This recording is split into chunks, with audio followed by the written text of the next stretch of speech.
Hello good morning my students. हमारा चल रहा था गुरुत्वाकर्षण बल। गुरुत्वाकर्षण बल के अंदर हमने इससे पहले एक वीडियो कंप्लीट कर चुके हैं, गुरुत्वाकर्षण पार्ट नंबर 1। आज हमारा चलेगा गुरुत्वाकर्षण पार्ट नंबर 2। और पार्ट नंबर 2 में हम दो चीजों को पढ़ेंगे अच्छी तरह से। नंबर 1 ग्रहों के गति के नियम, और नंबर 2 लिफ्ट में भार का नियम। ये बड़ा इंपॉर्टेंट है, दोनों इंपॉर्टेंट है और दोनों को अच्छी तरह समझने की कोशिश करना बेटा जी। ओके, तो चलिए हम ज्यादा टाइम इसमें खराब नहीं करते, अपन मेन फोकस करते हैं स्टडी के ऊपर बेटा। ओके, आइए करते हैं स्टार्ट। ठीक है, चलिए बेटा जी देखते हैं। सौर मंडल मतलब एक सूर्य है, ग्रह उसके चक्कर लगाते हैं, ठीक है ना। तो इस सौर मंडल की खोज किसने की थी? अगर एग्जाम में प्रश्न आए कि सौर मंडल में एक सूर्य है और सब उसके चक्कर लगाते हैं, इनकी खोज सबसे पहले किसने की थी? तो याद रखना कोपरनिकस ने। किसने की थी? कोपरनिकस, ठीक है ना। कोपरनिकस ने इसकी खोज की थी। पहली कंडीशन तो याद रखना। नंबर 2 ग्रहों के गति के नियम। सूर्य है, सूर्य के चारों तरफ ग्रह चक्कर लगाते हैं, लेकिन ग्रह जो चक्कर लगाते हैं उनके नियम क्या क्या हैं? चक्कर से रिलेटेड क्या क्या इंपॉर्टेंट बातें हैं? तो ग्रहों के गति के नियम दिए थे जॉन केपलर ने। जॉन केपलर ने। तो दोनों प्रश्न ध्यान में रखना, ठीक है ना। सौर मंडल यानी कि ग्रहों की गतीय नियम, ग्रहों की गतीय खोज किसने की थी? कोपरनिकस ने। और ग्रहों की गति के नियम किसने दिए थे? जॉन केपलर ने। क्लियर? जॉन केपलर ने गति के प्रमुख 3 नियम दिए। कितने नियम दिए? 3 नियम दिए हैं। ये 3 नियम कौन कौन से हैं इनको मैं बड़े डिटेल से समझा दूं, अच्छी तरह समझ लो, और इसी के साथ ग्रह की गति के नियम खत्म हो जाएंगे। क्लियर? ये 3 नियम क्या क्या बताया जॉन केपलर ने, उसके बारे में डिटेल से बताता हूं, आप इसको लिखिए और बड़े शानदार तरीके से समझाता हूं बेटा। ओके,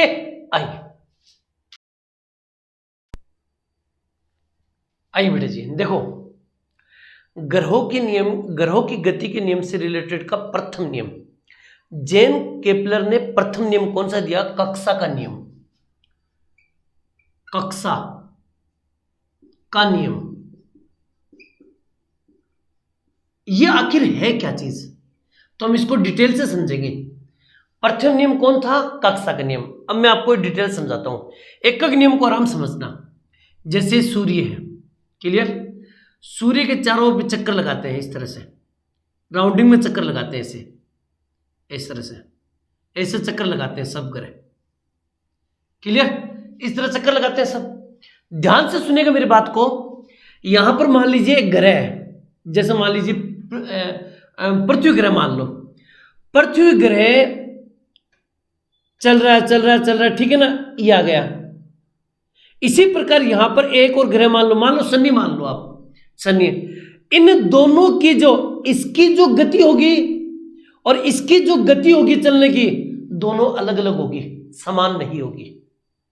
यानी कि उसने बोला क्या है कि ग्रहों की कक्षीय गति समान नहीं होती है। यानी कि ग्रहों की कक्षीय गति समान नहीं होती है। आप बोलोगे सर मतलब समझे नहीं। अरे मैं बताऊं, अपनी भाषा में समझाता हूं, देखो कैसे। ये ग्रह जो सूर्य के नजदीक होगा उसकी गति तेज होगी, और जो दूर होंगे उसकी गति धीरे। जैसे मान लीजिए, आपको एक एग्जांपल देके समझाता हूं। जैसे ये सूर्य है, एक ग्रह इसके चक्कर इस तरह से लगा रहा है, और ये सूर्य है, इसके चक्कर ये लगा रहा है। तो ये ग्रह जो होगा ना, जैसे जैसे दूर जाएगा वैसे इसकी चाल क्या होगी? धीरे होगी। क्या होगी? धीरे होगी, मान लीजिए, है ना। लेकिन ये देखो, ये तो बहुत दूर है, तो इस यहां पर जो ग्रह होगा वो दूर जाएगा, तो वो इससे भी ज्यादा धीरे चलेगा, क्योंकि ये सूर्य के नजदीक है। जो सूर्य के नजदीक होगा, जैसे मान लीजिए अगर ग्रह यहां हुआ और ये ग्रह यहां हुआ, तो कौन सा नजदीक है? आप कहोगे ये हो गए। तो सूर्य के नजदीक, जैसे जैसे सूर्य के नजदीक जो ग्रह होंगे उनकी कक्षीय चाल तेज होगी, और जो सूर्य से दूर होते हैं उनकी कक्षीय चाल धीरे होगी। तो किसी भी ग्रह की कक्षीय चाल समान नहीं होती, सबकी अलग अलग होती है, सबकी स्पीड अलग अलग होती है। आई होप ये समझ गए होंगे। तो सबका कक्षीय वेग क्या होता है बेटा जी, कक्षीय गति क्या होती है बेटा जी, सबकी अलग अलग होती है। समझ गए, गति बोल दो चाल बोल दो एक ही बात है बेटा जी। ओके, तो कक्षीय चाल या कक्षीय गति सबकी क्या होती है, अलग अलग होती है। लेकिन एक बात और, सूर्य के नजदीक आने पर चाल बढ़ती है। ये बात तो मैंने आपको बताया है कि जैसे जैसे ग्रह दूर जाएगा तो चाल धीरे धीरे होगी, और जैसे सूर्य के नजदीक आएगा तो चाल तेज हो जाएगी। जैसे सूर्य के नजदीक आएंगे तो चाल तेज होगी, सूर्य से दूर जाएंगे तो चाल धीरे धीरे होगी। इसलिए देखो, पृथ्वी सूर्य का एक चक्कर लगाने में कितना समय लेती है, और इसी प्रकार अगर हम अरुण वरुण को देख लें तो एक चक्कर लगाने में देख लो कितने दिन लेते हैं। तो कहने का मेरा मतलब ये है, जितने दूर होंगे कक्षीय गति उनकी, कक्षीय चाल उनकी धीरे होगी, और पास होंगे तो कक्षीय गति उनकी तेज होगी। क्लियर? तो मैं मोटा मोटी बताऊं, जितने भी ग्रह हैं, 9 ग्रह हैं, 8 ग्रह हैं, जितने भी हैं, सब ग्रह की कक्षीय गति जो होंगी वो क्या होंगी, अलग अलग होती है। समझ गए? केपलर का पहला नियम यही है। केपलर का पहला नियम यह है कि सभी ग्रहों की कक्षीय चाल अलग अलग होती है। जो नजदीक होंगे उनकी चाल तेज होगी, जो दूर होंगे उनकी चाल धीरे होगी। ओके बेटा, क्लियर? ये था अपना पहला नियम, समझ में आ गया होगा। दूसरा नियम बताऊं, पहले इसको नोट कर लीजिए, फटाफट कीजिए। देखिए बेटा जी, केपलर का द्वितीय नियम यानी ग्रहों के दूसरा नियम उसने बताया, उससे पहले मैं आपको बता देता हूं। जैसे मान लीजिए सूर्य है, ये ग्रह चक्कर लगा रहा है इसके, ये लीजिए एक ग्रह यहां चक्कर लगाया। अब जैसे मान लीजिए, ये आपको एग्जांपल देके समझाऊं। जैसे मान लीजिए ये ग्रह है, ठीक है ना, ये ग्रह चल रहा। मान लीजिए इसने यहां से चलना स्टार्ट किया, इसने 1 मिनट चला और यहां पहुंच गया। तो ये जो सूर्य से दूर है तो धीरे धीरे चलेगा।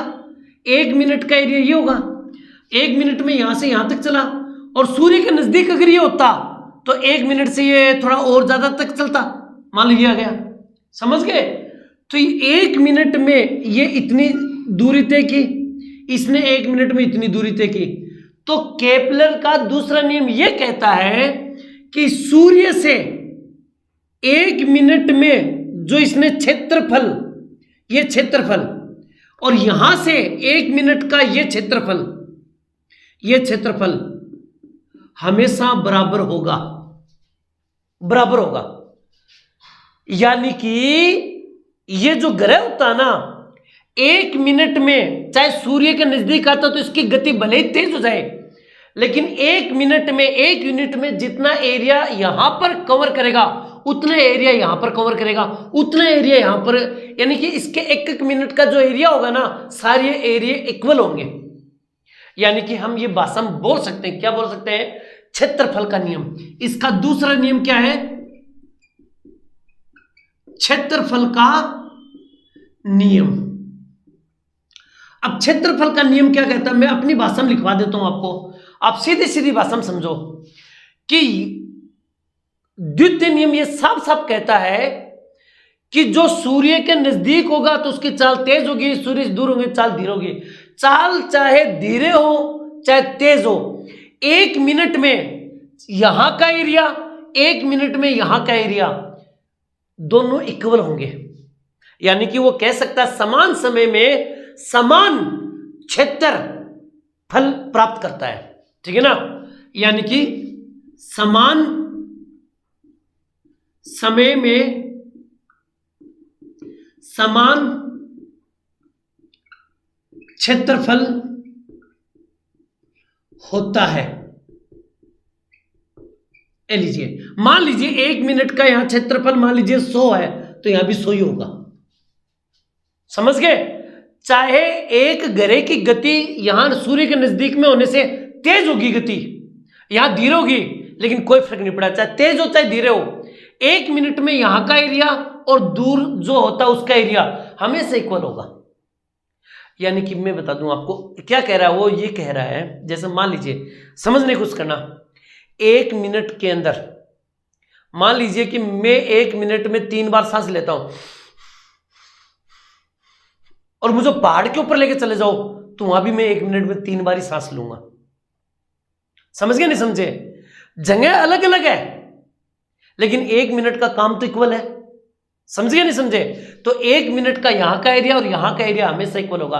तो इसलिए हम कह सकते हैं कि केपलर ने यह कहा है कि क्षेत्रफल का नियम यह है कि कोई भी ग्रह चाहे सूर्य के नजदीक हो चाहे दूर हो, 1 मिनट में जितना एरिया वो सूर्य के नजदीक में कवर करता है या पास में कवर करता है उनका एरिया हमेशा इक्वल होगा।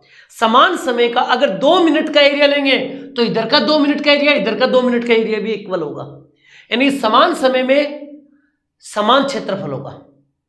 समझ गए मेरी बात? ये यानी कि अगर यहां पर 1 मिनट ले रहे हैं तो यहां भी 1 मिनट लो तो 1 मिनट का इसका एरिया 1 मिनट का इसका एरिया हमेशा बराबर होंगे, चाहे सूर्य के नजदीक हो चाहे सूर्य से दूर हो। आई होप कि बात समझ में आ गई क्या? समझ गए मेरी बात? ये क्लियर? इससे हम कह सकते हैं कि ग्रह की क्षेत्रीय, कक्षीय नाम नहीं ले रहा हूं मैं, क्षेत्रीय साल बराबर होती है। ग्रहों की क्षेत्रीय चाल बराबर होती है। यानी कि कोई भी ग्रह हो उसका जो क्षेत्र का जो चाल है वो हमेशा इक्वल होगा। ठीक है ना?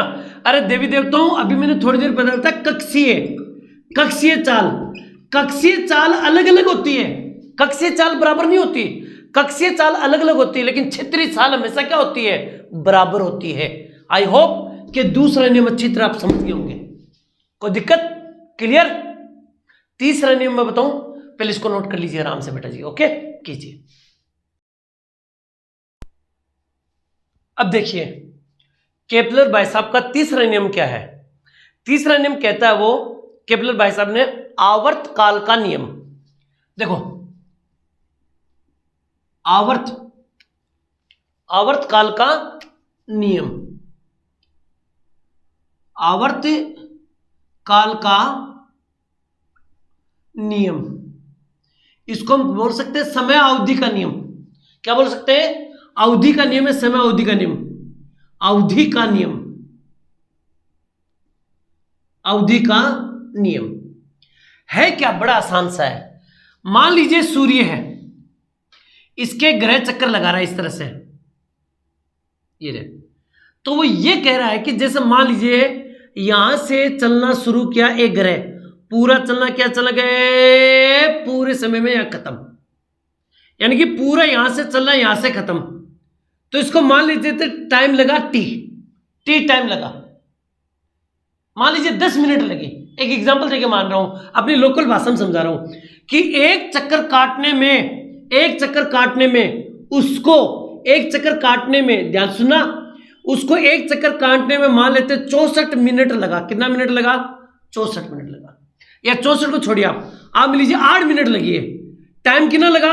8 मिनट। मान लीजिए एक एग्जांपल दे रहा हूं आपको कि एक चक्कर काटने में उसको 8 मिनट लगे। क्लियर? अब यहां देखिए, अगर कोई ग्रह यहां होगा तो इसकी रेडियस यहां होगी, और कोई ग्रह यहां होगा तो इसकी रेडियस ये होगी। तो रेडियस इक्वल नहीं होगी, रेडियस छोटी बड़ी होगी। यहां रेडियस बड़ी होगी, यहां छोटी होगी, तो छोटी वाली रेडियस को ले लेते हैं आर। ठीक है ना? और मैं कह देता हूं कि छोटी वाली जो रेडियस है वो मान लेते हैं 4 है। कितनी है? 4 मान लेते 4 है, आप मान लो। और टाइम कितना है? 8 है। क्लियर? तो केपलर भाई साहब ने यह कहा है कि टाइम का स्क्वायर कर दो और रेडियस का क्यूब कर दो, हमेशा समानुपाती होंगे, अनुक्रमानुपाती होंगे। कैसे? टी का स्क्वायर टाइम 8, 8 का स्क्वायर 64। क्लियर? अरे भाई समझे नहीं समझे? और यहां आ रहा 4, 4 का क्यूब 64, हो गए ना समान। बस वो यही बात कहना चाह रहा है। ये तो मैंने 4 वगैरह ये तो मैंने एग्जांपल के तौर पर लिया है, तो ये हो गया टाइमिंग। टाइम और रेडियस के बीच में उन्होंने रिलेशन बताया है कि टाइम का स्क्वायर और रेडियस का क्यूब हमेशा अनुक्रमानुपाती होते हैं। बोलो हाँ या ना।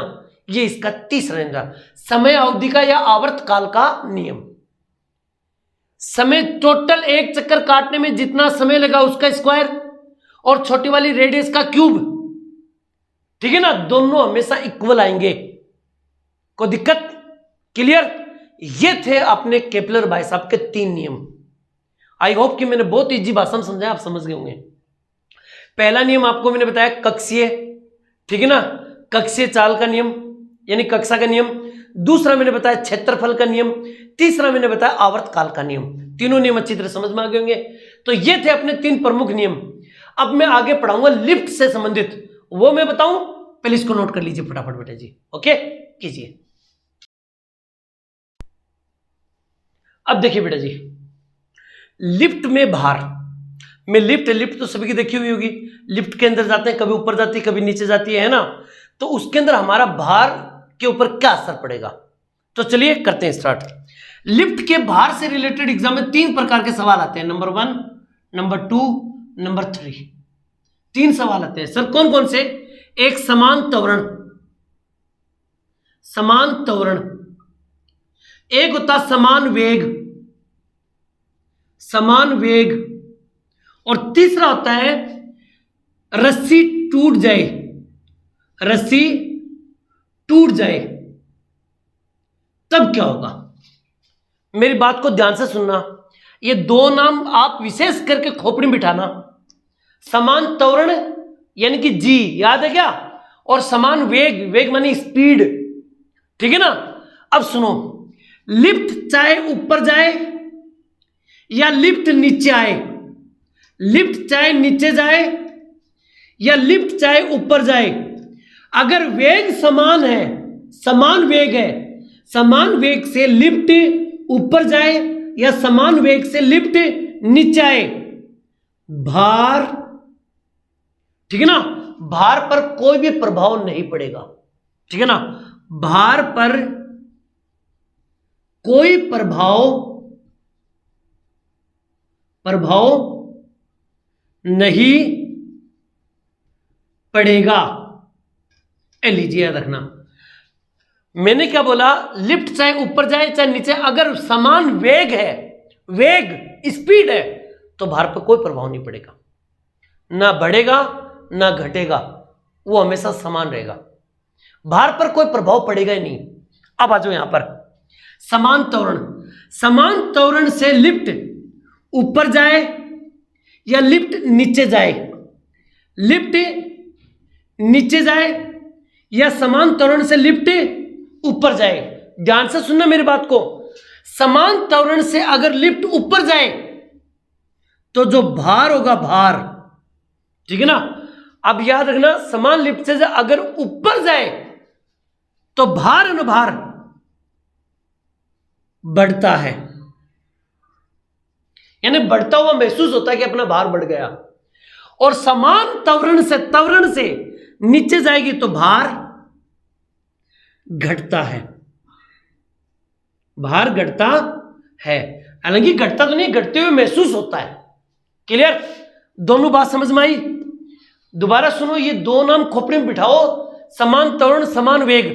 समान वेग आए चाहे ऊपर जाए चाहे नीचे जाए, ठीक है ना, तो कोई भी प्रभाव नहीं पड़ेगा, भार हमेशा सेम रहेगा। लेकिन अगर समान त्वरण है, समान त्वरण से अगर ऊपर जाए तो भार क्या होगा? बढ़ता हुआ महसूस होगा, और समान त्वरण से अगर नीचे जाए तो भार घटता हुआ महसूस होगा। क्लियर?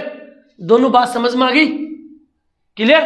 अब आ जाओ यहां, रस्सी, अगर रस्सी टूट जाए तो भार शून्य हो जाएगा, भार शून्य हो जाएगा, भार क्या हो जाएगा? शून्य हो जाएगा, भार शून्य। अगर रस्सी टूट गई, यदि लिफ्ट की रस्सी टूट जाए तो भार क्या होगा? बढ़ेगा, घटेगा या शून्य हो जाएगा? तो शून्य हो जाएगा। क्लियर? एक बात और मैं बताऊं, इंपॉर्टेंट बात, पहले ग्राफ तैयार कर लो फटाफट बेटा जी। ओके, कीजिए नोट।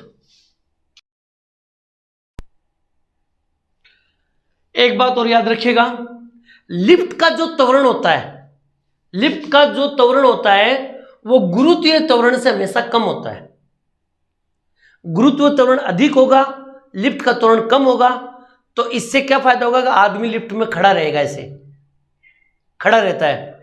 आदमी लिफ्ट में तभी खड़ा रहता है जब लिफ्ट का जो त्वरण होता है वो गुरुत्वीय त्वरण से कम हो। कभी कभी एग्जाम में बेवकूफ बना के पूछ लेते हैं, यदि लिफ्ट का त्वरण गुरुत्वीय त्वरण से अधिक हो जाए, अगर ये अधिक हो जाए, अधिक हो जाए,